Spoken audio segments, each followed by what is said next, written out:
every minute, every hour, 24 a day, people learn of what takes place in the far corners of the earth and in their own communities. Countless millions depend on news. The words of a president become property of the free world. His message is news that goes to all points, north, east, west, and south, from which the word was born. News shows the pressures of man against man in this crowded world, the drama of nations struggling and groping towards peace and order, which is the proper concern of all men, the pageant of human turmoil, the good and bad, terror and revolution. There is the bravery of the reporters and the reported. Man sees courage in the air, in space, on land and on the sea. Human hunger for news never ends. Along with fads and fashions, the commonplace or the strange, laughter and tears, people want to know how the rest of the world behaves. What is afoot? What is in action? What is ending?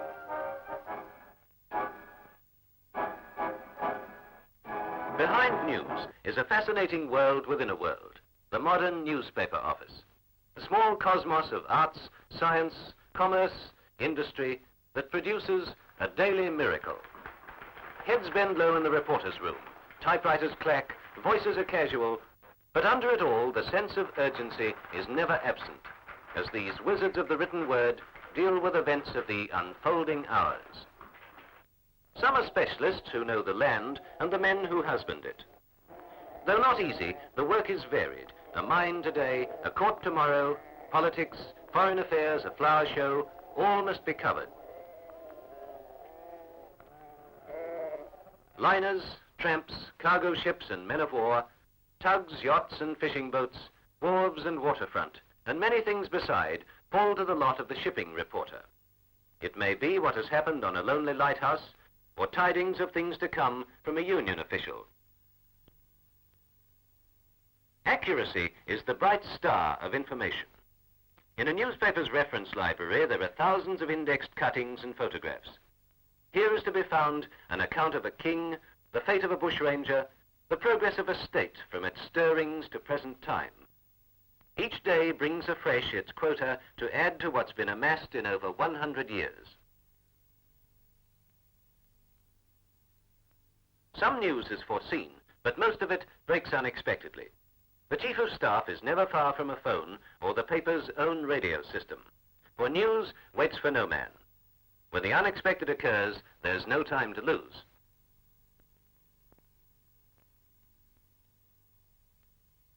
Reporter and photographer are sent their way, each with a job to do which demands speed, facts, clarity. The press of a trigger, a flash of light, makes a story on film. For the reporter, some questions, a few notes, a picture in his mind, and history is made.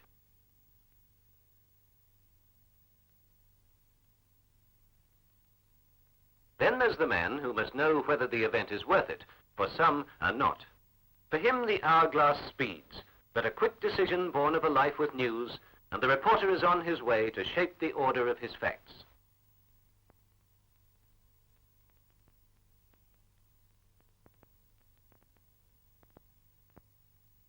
While the reporter hammers out his copy, the photographer brings to life the frozen action of the photo, which may tell readers more than 100 words in story form. Reproducing photographs is an engrossing side of newspaper work. The photo is copied with a special camera through a screen which is a mass of dots that register tone. Otherwise, the picture would be just black and white. Photo engravers who do this work usually combine a high degree of artistry and chemistry know-how in what they make.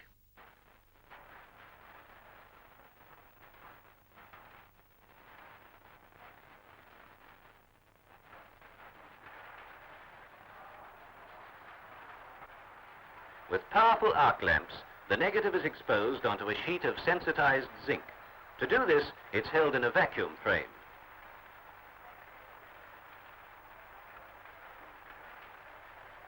The image on the zinc plate is developed, then it's baked until it becomes hard enamel, at which stage the process stops automatically.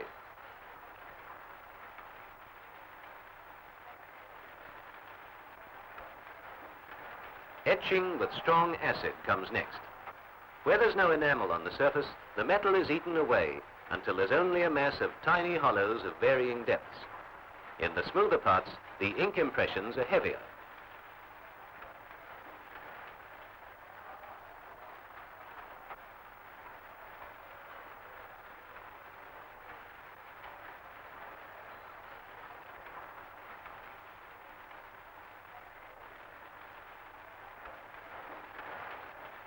Once finished, the plate is inked, proofed, then checked against the original.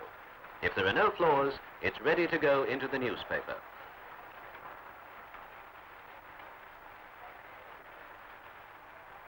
Every day, hundreds of people want to buy or sell something, to find or to offer a job, to rent a home or recover a lost article, to announce a marriage or a birth. A newspaper's advertising services are among the most important provided by it.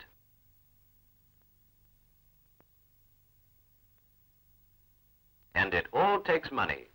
The accounting section is always busy, like that of any other big and successful business enterprise.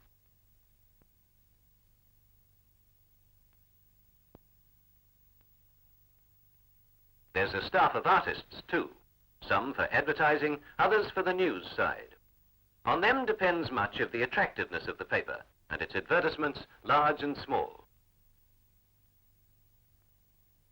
It's at night that a morning newspaper really comes to life.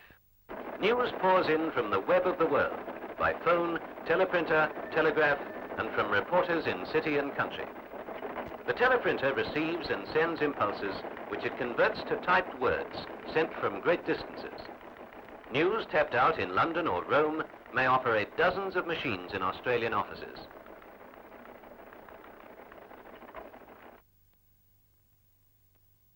Sub-editors are skilled journalists in news values who cut, head, correct, and place the mass of incoming material and keep it within the given size and content of the edition underway.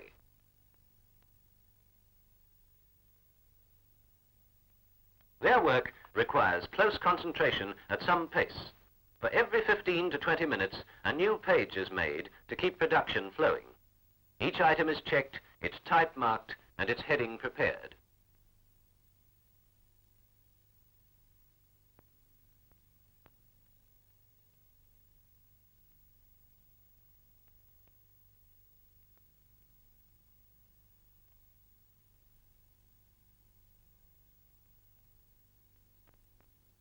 According to type size, each heading has a certain number of letters, no more and no less. It's then dropped through the chute to the newsroom, where it's sorted in order of pages which must be completed first.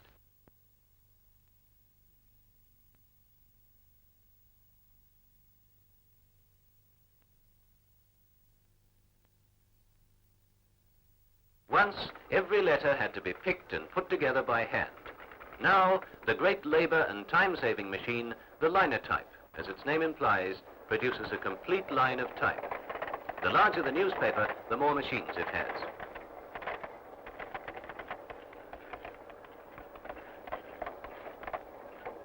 A line at a time is tapped out on a keyboard. Inside the machine, the letters are molded in a molten alloy.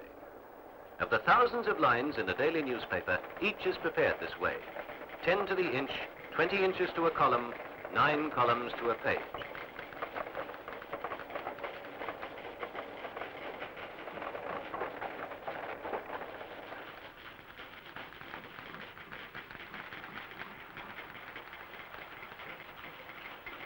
A long story may be produced on a dozen machines, but a system of code numbers bring all pieces together in a container known as a galley, and should appear as the sub-editors planned it.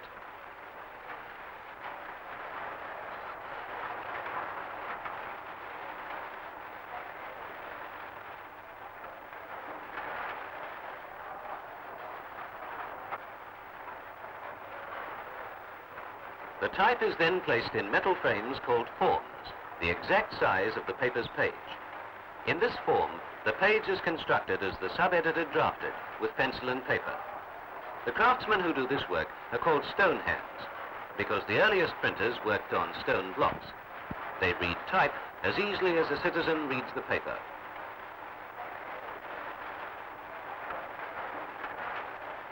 For a 48-page paper, 48 of these forms are produced one by one, strictly on time, and rushed to the next process. Proofreaders work under high pressure and scan and check for errors and misplaced lines. They have a language of their own which all printers understand.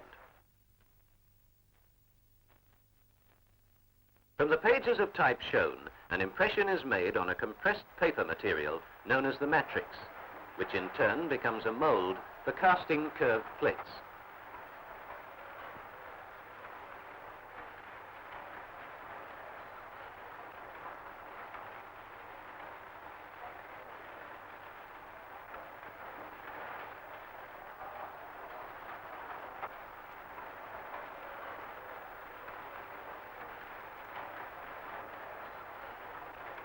The matrix is placed in a curved box into which is forced molten metal at high pressure and cooled by water jets. The result is a curved plate on which is an impression of the matrix. This is trimmed and made ready for the mighty 3-deck press embedded in concrete and as high as a 2-story building, and using so much power it needs its own substation. The curved plates are clamped to the cylinders. Each represents a page, and each in position will print correctly onto the threaded ribbon of paper.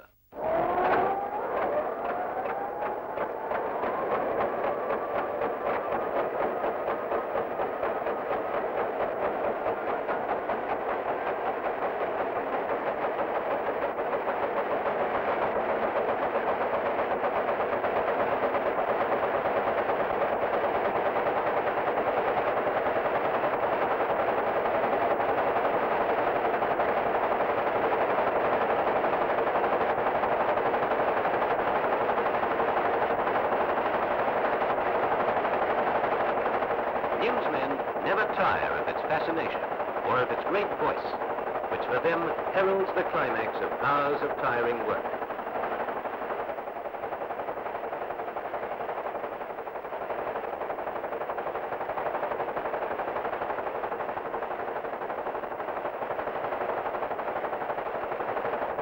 As it thunders through the dark hours, its tremendous appetite is fed by half-ton rolls of paper.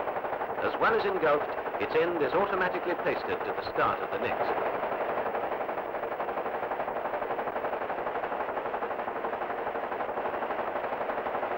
Running at normal speeds, it prints, assembles and folds 30,000 papers an hour, each counted and registered, with every 50th marked for easy checking.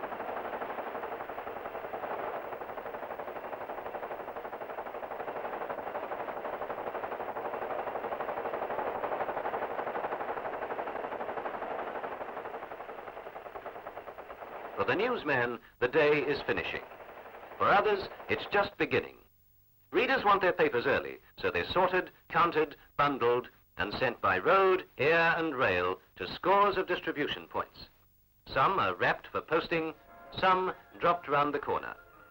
With the press still rolling, thousands of papers are on their way so that Tasmanians may read the news before breakfast.